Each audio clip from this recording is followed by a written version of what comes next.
Hey yo, people. All I have to say is Jamaica remains strong, you understand?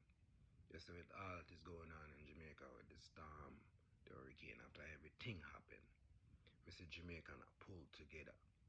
And that show me say, yo, Jamaica is a loving place, a loving place. All we have to do right now is kind of cut down on the crime and unite together like we're doing right now.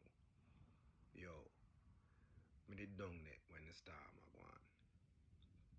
Where I was, it didn't hit too bad. I was in the Ochiris area. You understand? Even throughout this time, I was outside walking around and thing. But yo, some place in Jamaica destroy me say. You know, all the airport, I couldn't get to the airport. I couldn't leave Montego Bay. So I was actually stuck down there for an extra 5 days until I decided to book a ticket through Kingston and leave Jamaica. There was no power, there was no water in certain areas.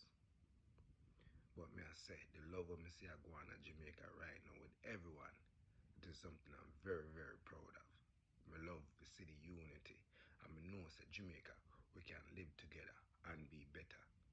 You understand? I just the government sometime with the low wages and everything like that, but yo, I know that Jamaica can be better. Cause everyone I look out for them one another right now on the ground in Jamaica. I say bless up, one love, stay strong. You understand? We shall overcome. You hear?